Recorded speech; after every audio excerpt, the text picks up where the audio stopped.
Il y a les 5 là, les 5 thèmes. Résistance,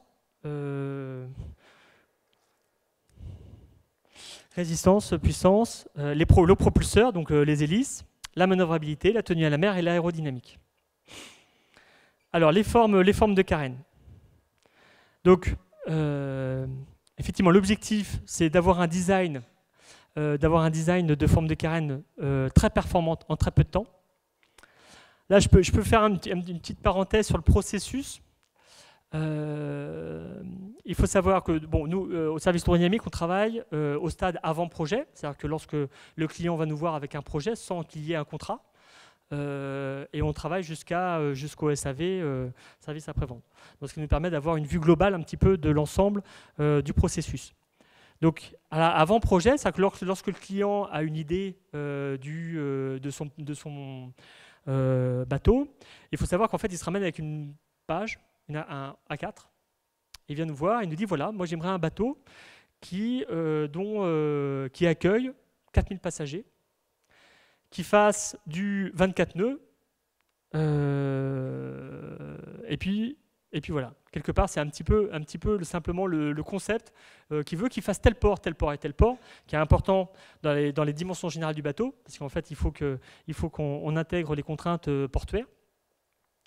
Mais je dirais que les informations qui figurent dans le projet initial figurent sur une page facilement A4, hein, c'est quelques lignes. Et donc nous, on part avec cette feuille-là et puis on propose, on fait des propositions à l'armateur pour essayer de plaire à cette page. Donc il y a un certain nombre d'allers-retours, bien sûr, parce que derrière, on propose des idées en termes de locaux publics, de cabines, etc. Mais derrière, lui aussi travaille avec un bureau d'architecture qui lui est propre pour développer aussi des idées. Alors, cette première phase, elle peut durer peut-être un mois, ou disons un mois pendant lequel on n'est pas sûr, on ne connaît pas les dimensions générales du bateau, on ne connaît pas le déplacement, mais on travaille, on discute de concepts, on reste vraiment sur un projet un peu conceptuel. On dit voilà, mon bateau, il fera ça, il fera ça, il fera ça. Après, une fois que là, typiquement, c'est le travail de l'architecte. Nous, on n'intervient pas encore à ce niveau-là. La deuxième phase, c'est lorsque là, on commence à mettre des dimensions générales, donc longueur, largeur, tirant d'eau. L'architecte travaille aussi sur le déplacement du bateau, parce que le déplacement est très important, parce que moi, c'est une donnée d'entrée pour faire la carène. Ça va correspondre à mon volume, au rapport de la densité de l'eau de mer près. Donc, il faut déterminer le déplacement de façon relativement précise. Et puis ensuite, moi, je vais faire ma carène. Et par rapport au cahier des charges qui m'est donné en termes de vitesse, je vais dire à l'architecte et au client, votre longueur, elle est adaptée, ou votre longueur n'est pas adaptée, il faudra l'augmenter pour optimiser la puissance-vitesse, etc. Il y a un petit aller-retour qui se fait. Et là, on est de l'ordre de la semaine. C'est de l'ordre de la semaine. Une fois que ce petit aller-retour est fait, je dirais que sur certains contrats, on a un mois, grand maximum, pour définir, je dirais, 80% du projet global. C'est-à-dire qu'en fait, on a un laps de temps qui est très, très, très, très court pour ficeler un maximum le projet du navire. Après, ce projet-là va servir de base à toutes les études détaillées. Mais le temps, je dirais, pour définir les grandes lignes du projet, il est au rôle très, très limité. Les impacts derrière sont très, très lourds. Donc pendant ce temps-là, effectivement, donc il y a une task force qui se met en route et notamment pendant ce temps-là, on définit les moteurs de propulsion. Donc les moteurs de propulsion qui ensuite vont définir des contraintes sur la forme de la carène, mais aussi des contraintes d'encombrement à l'intérieur de la carène. Donc pendant cette phase-là, il y a énormément de choses qui bougent, qui doivent bouger très très vite pour arriver à un produit qui est à 70% fini à la fin. Donc tout ça pour dire que il faut être très réactif par rapport notamment à la forme de la carène. Donc, on a un certain nombre d'outils. Donc, je parlais des bulbes tout à l'heure. Bon, pour déterminer la géométrie du bulbe, pour déterminer la géométrie de la forme avant. On a aussi d'autres paramètres géométriques qui sont, par exemple, je peux vous donner un petit exemple.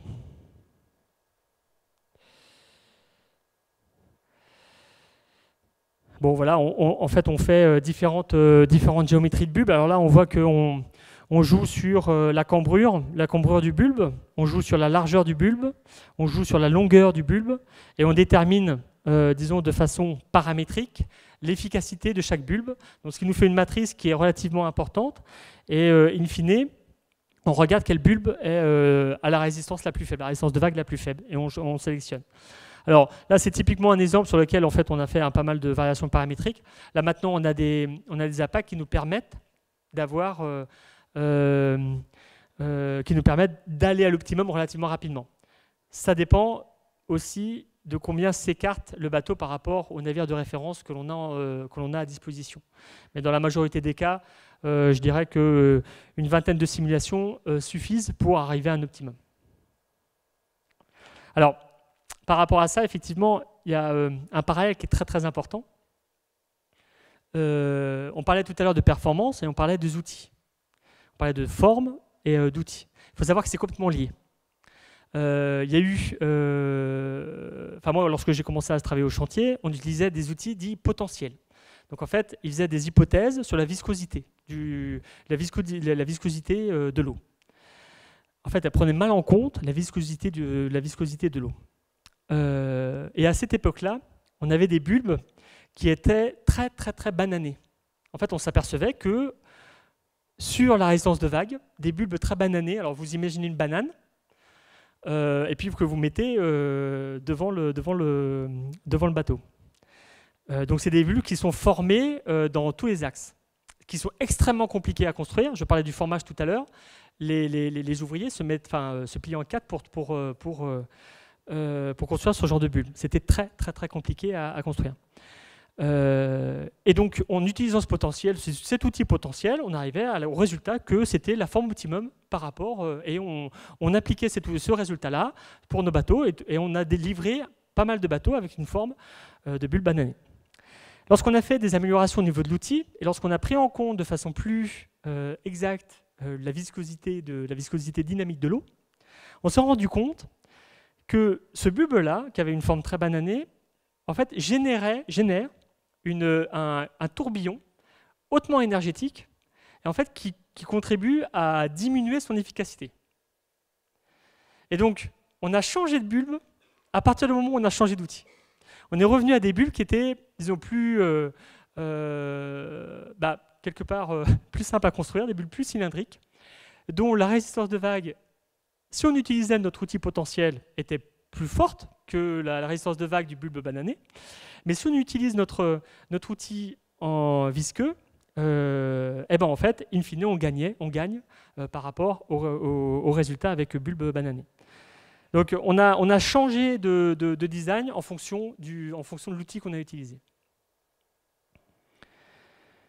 Donc voilà, un autre paramètre que l'on règle, c'est alors là, ce qu'on appelle le trim wedge optimization, c'est en fait l'optimisation de la profondeur du tableau arrière. En fait, ici, vous voyez, c'est des espèces de, je ne sais pas si, c'est un couple représentant le bateau, et là, en fait, on a plusieurs profondeurs qui est représentée ici, et en fait, on fait les calculs pour ces différentes profondeurs de tableau arrière. Bon, voilà, donc ce qu'on récupère typiquement, c'est des schémas avec des belles couleurs. Qui représente en fait les vagues générées par le bateau. Donc là, on essaye de minimiser les vagues ou les crêtes et les creux générés par le bateau pour optimiser la forme. Donc voilà, typiquement, ça c'est un autre code de calcul qui nous permet de valider les performances en termes de résistance. Donc voilà, donc à cette étape-là, on est dans un process d'optimisation de forme de carène. Il faut savoir que c'est que des calculs. Les calculs, ils ont leur degré de validité. On n'est pas tout à fait 100% sont sûrs de validité des codes de calcul. Et donc ce qu'on aime bien, c'est une fois que la forme de carène est définie, c'est de faire des essais sur modèle. Alors, des essais sur modèle. Donc en fait, ce qu'on fait, c'est qu'on fabrique la carène en bois, normalement, à une échelle de l'ordre de 1/20e. Donc, ce qui fait que sur des paquebots de 300 mètres de long, on est déjà à 15 mètres. 15 mètres un modèle de 15 mètres, ce qui est déjà impressionnant. Et puis, on le tire dans une piscine et on mesure sa résistance. Après, on fait un modèle d'une petite hélice, là aussi. Donc, une hélice de 6 mètres de diamètre. Bon, ça fait 300 mm de diamètre au modèle. Et on l'a construit et on l'a fait tourner derrière le modèle et on regarde un petit peu le couple, la poussée pour en déduire les performances de l'hélice. Alors pourquoi on est obligé de faire ça? Parce qu'on a vu qu'on avait la résistance. Donc la résistance était d'une des composantes. La résistance de vague, elle est très difficile à trouver parce qu'en fait elle peut être visqueuse et même en potentiel. On a des incertitudes. Donc, cette résistance de vague est relativement difficile à trouver. À l'heure actuelle, il n'y a pas d'outils miracles qui nous permettent d'arriver à tous les coups à avoir la résistance de vague à quelques pourcents près. Donc ça, c'est la première incertitude. Et puis ensuite, il y a toutes les incertitudes d'interaction entre l'hélice et le navire. C'est-à-dire qu'en fait, ce que l'on fait,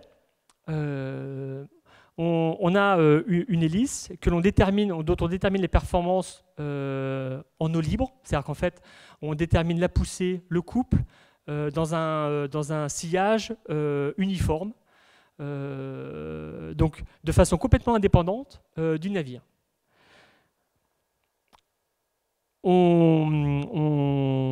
Ça, c'est les performances de l'hélice. Le problème, c'est que ces performances-là ne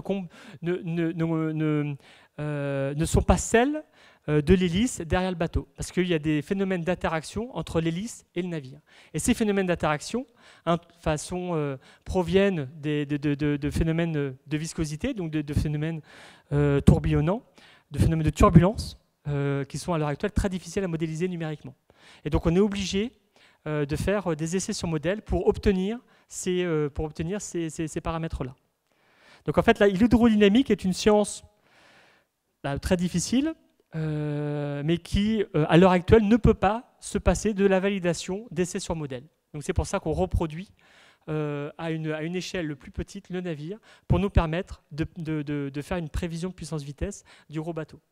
Donc ceci est d'autant plus important que derrière, lorsqu'on dit à l'armateur que votre bateau va faire 24 nœuds, et imaginons qu'il fasse du 23 nœuds 5, je ne vous raconte pas les pénalités qu'on est obligé de faire, qui sont là encore quelques pourcents, plusieurs pourcents du prix du bateau. Donc c'est pas acceptable. Il y a même en fait, figure dans le contrat, une vitesse en dessous de laquelle l'armateur est en droit de refuser le bateau. Donc c'est des performances qui sont primordiales. Donc là voilà, typiquement, là c'est une vidéo d'essai sur modèle. Alors, en puissance vitesse, on n'a pas grand-chose à voir. C'est-à-dire que simplement, ce qu'on regarde là, typiquement, c'est toutes les vagues que génère le bateau, que ce soit les vagues de l'épaulement. Donc là, on voit que c'est relativement bon. Et puis à l'arrière, effectivement, on voit les turbulences. Et donc ça, on les paye en termes de puissance de moteur. C'est-à-dire, en fait, on paye le fait qu'on va perturber l'eau. Et donc ça nous plaît pas beaucoup. Donc ça, c'est des essais de résistance, enfin, des essais d'autopropulsion. C'est-à-dire que là, on a l'hélice qui tourne et on mesure la poussée, le couple au niveau de l'hélice qui pourront déterminer l'efficacité. Une fois qu'on a fait les essais, les essais au modèle, ensuite, on doit la validation finale pendant les essais mers. C'est-à-dire qu'on montre à l'armateur que le contrat est respecté aux essais mers. L'armateur ne se suffit pas des essais sur modèle pour être convaincu des performances réelles du bateau. Donc là, ça me vaut quelques cheveux blancs sur le côté. Là.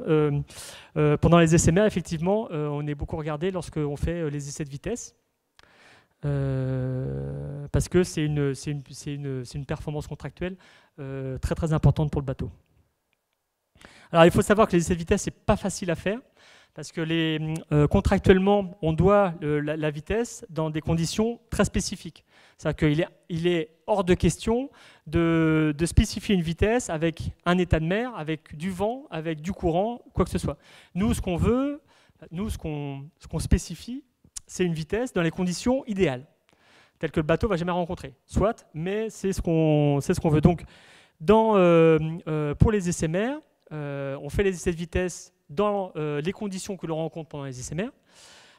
Et donc, on fait un certain nombre de corrections pour se ramener des conditions contractuelles, pour se ramener aux conditions contractuelles. Et donc, il y a un certain nombre d'ABAC ou d'essais sur modèle que l'on utilise pour déterminer ces corrections-là. Les corrections de la houle, corrections du vent, corrections du courant. Toutes ces corrections-là sont discutées longuement avec l'armateur pendant les essais.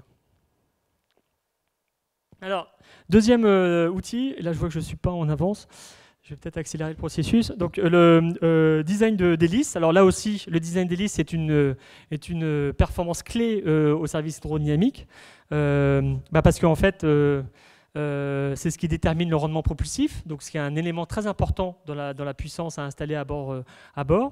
Et puis, il ne faut pas, comme je l'ai dit tout à l'heure, que l'hélice nous fasse une excitation importante au niveau du bordé. Parce qu'elle va générer du bruit et des vibrations. Et donc ça, c'est pas beaucoup aimé des passagers. Donc c'est une clé des performances hydrodynamiques. Et donc nous, on a des outils qui nous permettent de valider les designs par rapport à ces deux paramètres, rendement et pression fluctuante. Et ce qu'il faut savoir, en hydrodynamique, c'est souvent le cas, tout est une histoire de compromis. C'est-à-dire qu'une hélice dont les performances en rendement sont excellentes, elle est généralement très médiocre en termes de fluctuation de pression. Donc, à nous de placer correctement le curseur pour qu'on ait un rendement qui soit bon, mais qu'il y ait aussi des fluctuations de pression qui soient bonnes.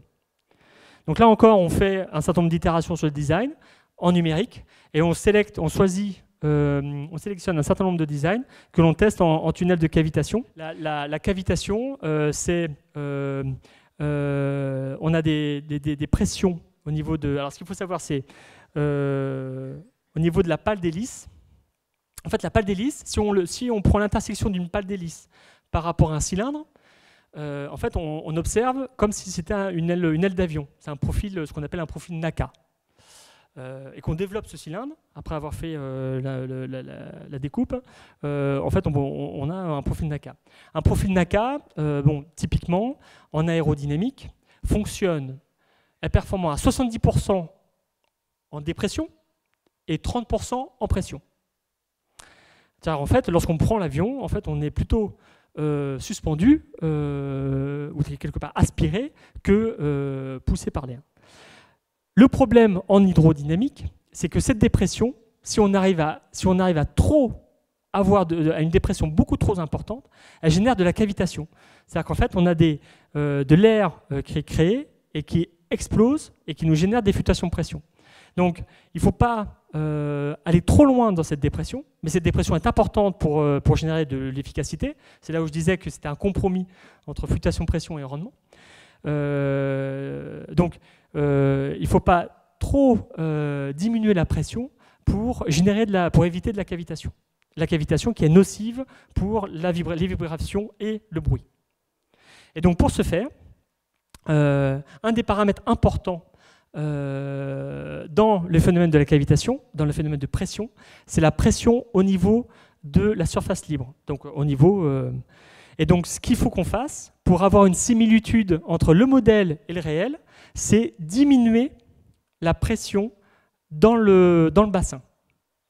Pour avoir une similitude en termes de nombre de cavitations qu'on appelle, mais pour avoir le même comportement de cavitation entre l'hélice au modèle et l'hélice au réel, il faut que la pression au niveau de la surface libre, la pression d'air au niveau de la surface libre, soit diminuée. C'est-à-dire qu'en fait, qu'on fasse le vide dans le bassin, dans la piscine. Et donc, pour ce faire, il y a plusieurs moyens.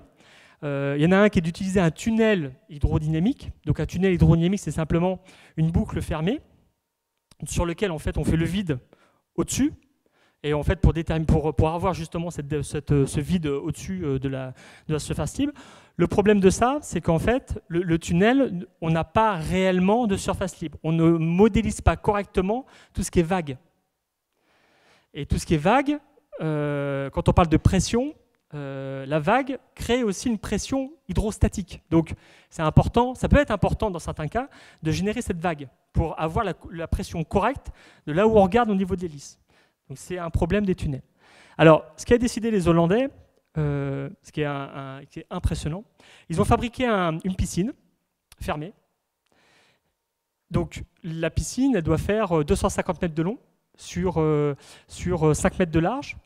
Et donc le bâtiment, il doit faire, c'est une espèce de cylindre qui doit faire peut-être 15 ou 20 mètres de diamètre sur 300 mètres de long. Et donc en fait, ils ont étanchéifié ce bâtiment et ils font le vide dans ce bâtiment. Alors hors de question de rentrer dans le bâtiment parce que sinon ça peut être assez catastrophique. Mais on se met dans des endroits protégés pour voir effectivement la cavitation, mais ils ont décidé de faire le vide dans le bâtiment. Il y a un vortex qui est généré au niveau du bout de la pale, qui est en fait simplement la différence de pression entre chaque côté de la pale. Et en fait, donc là, ça se fait visuellement, mais ça se fait à travers aussi de mesures de fluctuation-pression sur la carène. On regarde la stabilité, la force, l'intensité de ce tourbillon-là. Et on juge s'il est acceptable ou pas.